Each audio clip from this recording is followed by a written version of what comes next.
अस्सलाम वालेकुम दोस्तों, ज़राअत टीवी से फ़रहान आपकी खिदमत में हाज़िर है। दोस्तों, मौसम गर्मा की सब्जियों में भिंडी को बहुत अहम मकाम हासिल है। ग़िज़ाई एतबार से इसे पावर हाउस भी कहते हैं। ये एक मुदाफ़ती ग़िज़ा है।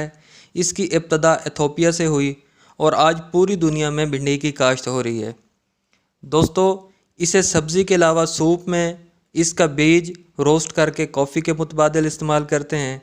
इसकी काश्त नहायत ही नफ़ा बख्श होती है। इसका इस्तेमाल गुर्दे, मैदा, जिगर, आँखों और फेफड़ों के लिए बहुत ज़्यादा मुफीद है। इसके अलावा ये वज़न कम करने में, जिल्द को तवाना और साफ़ रखने में, बालों को नरम और चमकदार बनाने के साथ साथ कैंसर जैसे मूज़ी अमराज से भी बचाती है। दोस्तों, इसे साल में 2 मरतबा काश्त किया जाता है। इसके उगाव के लिए 26 से 30 तक का जो दर्जा हरारत है वो बहुत मौजू है, जबकि 20 से नीचे अगर दर्जा हरारत चला जाए तो उगाव नहीं होता। तभी इसे फ़रवरी आखिर से मार्च और जून में इसको काश्त किया जाता है। इसे छटा करके खेलियाँ बना ली जाती हैं या 2 से 2.5 फुट की खेलियाँ, उनमें इसको चोपा लगाया जाता है या खेल के दोनों इतराफ लकीर लगा के उसमें केरा करके इसको मट्टी दे दी जाती है।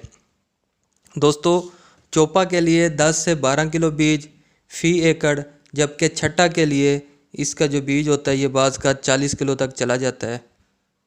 जबकि जो हाइब्रिड इकसाम हैं जिनका उगाव बहुत बेहतर होता है वो 5 से 6 किलो बीज फ़ी एकड़ काफ़ी होता है। अच्छे नकास वाली ज़मीन जिसकी पीएच 6 से 7 हो, इसके लिए मौजू है। बीज को काश्त करने से पहले 2 ग्राम फ़ी किलो के हिसाब से टेरानिल की सीड ड्रेसिंग कर दें ताकि शुरू से बीमारियों से बीज महफूज रहे और उगाव बेहतर हो। खेत हमवार करके 2 बैग बायोनेक प्लस, 1 बैग 6 किलो का टास और 1.5 बैग इसमें डीएपी बवक्त काश्त डालें और खेलियाँ बना लें। चोपा के लिए 3 से 4 बीज फ़ी चोपा डालें और केरे के लिए अगर आपने करना है तो उसके लिए मैं पहले आपसे बता चुका हूँ कि आप दोनों अतराफ जो है वो लकीरें लगा के उसमें आप बीज डाल सकते हैं, फिर ऊपर मिट्टी दे दें। एक बात याद रहे कि बीज की जो गहराई है वो 2 सेंटीमीटर से ज़्यादा नहीं हो, वरना उगाव का मसला बन जाता है और उगाव उससे मुतासर होता है। दोस्तों, पानी इस तरह लगाएं कि बीज तक सिर्फ नमी जानी चाहिए। ज़्यादा पानी चढ़ा देने से बाज़ का करंट बन जाते हैं जिसकी वजह से उगाव मुतासर होता है। 24 घंटे के अंदर अंदर क्विंटल का स्प्रे कर दें ताकि जड़ी बूटियों से इब्तदा ही में उसे तहफ़्फ़ुज़ मिल सके। जब जर्मिनेशन मुकम्मल हो जाए, सेहतमंद पौधे छोड़ के उसमें जो नहीफ़ और कमज़ोर पौधे हैं उनकी छिदराई करें और 6 से 9 इंच तक का जो आपने पौधों का फासला है बामी वो बरकरार रखना है। 1 महीने तक आप इसको हल्की आबपाशी करते रहें। हर हफ्ते आबपाशी करनी चाहिए पहले 1 महीने। जब उसकी जड़ें बड़ी होने लग जाएं, फसल बड़ी हो रही हो, क्योंकि इसकी जो भिंडी की जड़ें होती हैं ये निस्बतन गहरी होती हैं, फिर इसके पानी का वक्फ़ा बढ़ा देना है। मौसम पे और ज़मीन की नौयत पे डिपेंड करता है, लेकिन फिर 10 से 12 दिन का वक्फ़ा होना चाहिए, क्योंकि ज़्यादा पानी लगने से ये कद शूट कर जाएगी और कद जब बढ़ जाएगा तो फिर फल में कमी आती है, क्योंकि 50 से 60 दिन की जब फसल होती है तो ये फल देना शुरू कर देती है और इसको हर दूसरे से तीसरे दिन इसकी चुनाई की जाती है।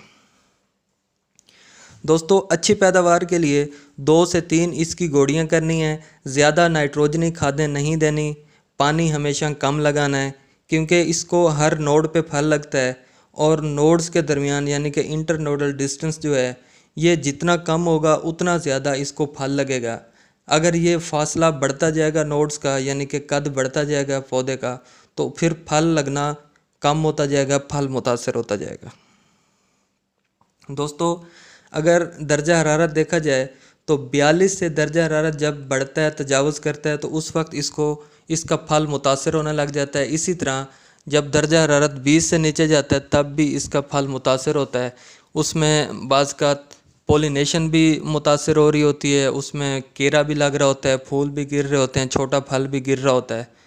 तो इस चीज़ को भी देखना है आपने, मौसम की सूरत हाल भी देखनी है, हीट वेव बाज़ का तो हो रही होती है, इसलिए इसका जो वक्त काश्त है वो बहुत ज़्यादा मायने रखता है। जब भिंडी पे फूल आएँ तो उस वक्त आपने 1 बैग सल्फोन और 1 बैग आपने सल्फोके का डालना है, जबकि हर 3 चुनाइयों के बाद फिर आप सल्फोन इसमें डालते रहेंगे।